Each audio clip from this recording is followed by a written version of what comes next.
कि मुसलमान वायरस फैलाते हैं, किसी ने कहा मुसलमान ही वायरस हैं।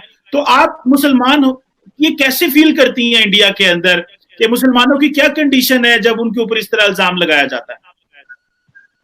देखिए, मैं कुछ नहीं फील करती क्योंकि मैं तबलीगी जमात से नहीं हूँ। उन्होंने ये नहीं कहा कि मुसलमान वायरस फैला रहे, वो कह रहे हैं कि तबलीगी जमातियों ने फैलाया है। तबलीगी जमात थोड़ी ना सारे मुसलमानों को ये उनके ब्रांड एम्बेसडर थोड़ी है वो।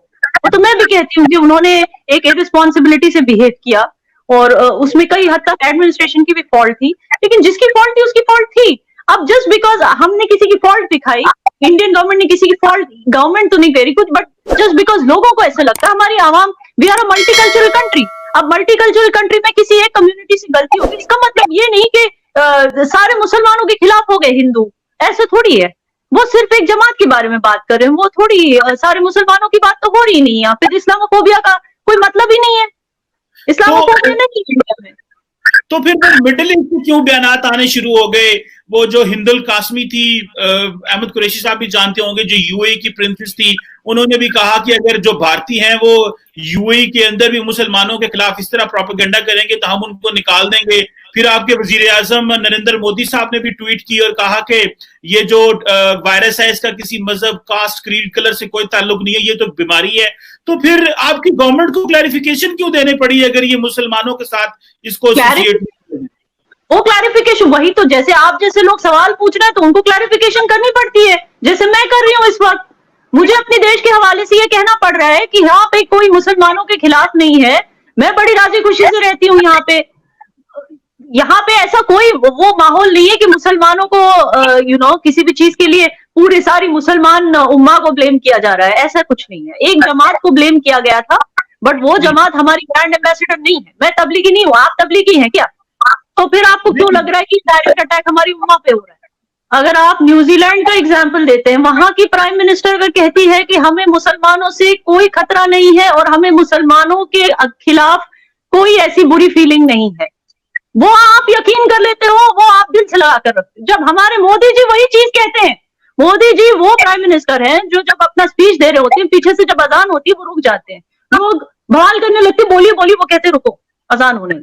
ये वो प्राइम मिनिस्टर है, लेकिन इनकी हर बात आपको उल्टी ही लगेगी। लेकिन वो मैडम, वो जसिंडा जो भी उनका नाम है, उन्होंने बोल दिया कि हमें मुसलमान से कोई प्रॉब्लम नहीं, आपने यकीन कर लिया। लेकिन हमारे मोदी जी को आप यकीन करेंगे क्योंकि आप लोग हैं कांग्रेस लवर्स, आई अंडरस्टैंड। दूसरी चीज आपने कहा जो जेनोसाइड गुजरात में हुआ वैसा तो कभी देखा ही नहीं, आप भूल गए पंडित लोगों के साथ क्या हुआ, जिनको हम प्यार से महारा कहते हैं, वो भी हमारे ही लोग हैं, कश्मीरी हैं।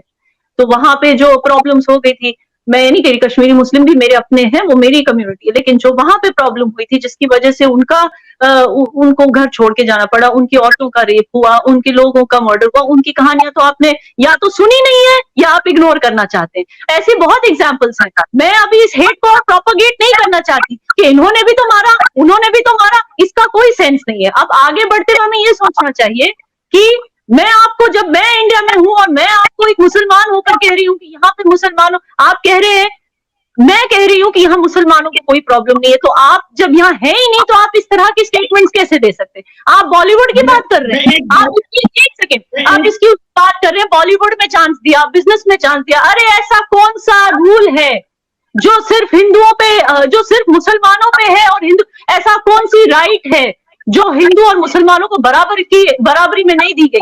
ऐसी कौन सी राइट है? बल्कि आपकी पाकिस्तान में है ऐसा एक रूल कि जो नॉन मुस्लिम है वो पार्लियामेंट में नहीं रह सकता, उसको वोट नहीं किया जा सकता, वो मिनिस्टर नहीं बन सकता, प्राइम मिनिस्टर नहीं बन सकता। ऐसा रूल कोई इंडिया में तो नहीं है। ऐसा रूल, ऐसा कोई भी रूल या लॉ नहीं है जो दोनों पे इक्वली नहीं इम्प्लीमेंट होता है। हिंदू और मुसलमानों को इक्वल और बराबर राइट्स दिए गए हैं, तो आप कैसे कह सकते हैं यहाँ पे इस्लामोफोबिया है? और इस्लामोफोबिया की बात वो कर रही है प्रिंसेस हिंद, उसका तो पता भी नहीं कि वो रियल अकाउंट है या फेक अकाउंट है, वो क्या है, वो क्यों सडनली इंडिया के खिलाफ बोली, उसका क्या एजेंडा है? वो अपने कतारी हस्बैंड को खुश करने की कोशिश कर रही होगी क्योंकि वो कस्टडी लड़ रही है अपने बेटे के लिए। तो हमें नहीं पता कि क्यों प्रोपेगेंडा कर रहे, जब हम यहाँ पे रहकर कह रहे हैं कि इंडिया में मुसलमानों के खिलाफ कोई इस तरह की नेगेटिव वाइब नहीं है।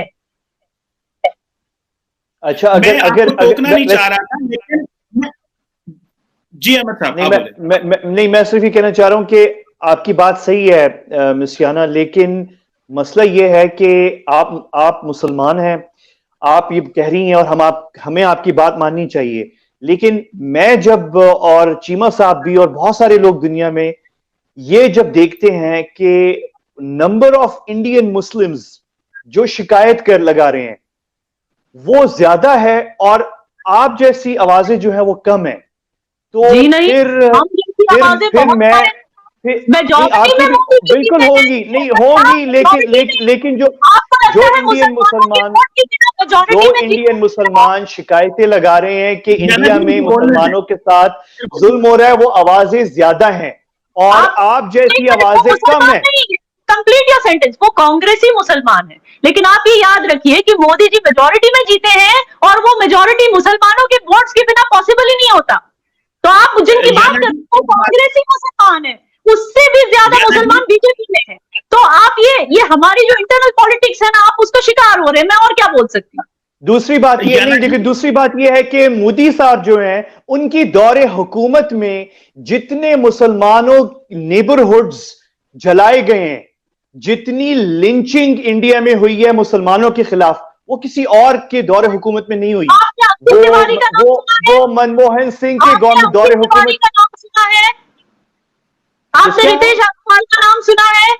क्योंकि आप नहीं सुनना चाहते जो हिंदू लिंचिंग हुई है यहाँ पे, आपको सुनना ही नहीं, आपको लगता है सिर्फ मुसलमान ही मजलूम है। नहीं, वो जो कांग्रेस की बात की कि वो कांग्रेस के मुसलमान ज्यादा शोर मचा रहे हैं और कह रहे हो रहे हैं, मुझे नहीं पता कि वो कांग्रेस के मुसलमान हैं, वो सरकारी मुसलमान है, इंडियन गवर्नमेंट के मुसलमान है, या प्राइवेट मुसलमान है, या इंडिपेंडेंट मुसलमान है। पॉइंट ये है कि जितनी मुसलमानों की, इंडियन मुस्लिम्स की आवाजें ये कह रही हैं कि इंडियन मुसलमानों के साथ जुल्म हो रहा है, वो बहुत ज्यादा है। जो सरकारी मुसलमान आवाजें हैं, जो सरकार का मुसलमान है, वो आवाजें बहुत कम है। जो सरकार का मुसलमान है इंडिया के अंदर, वो बहुत गिनी चुनी आवाजें हैं सरकार के मुसलमान की, जो ऑफिशियल मुसलमान है।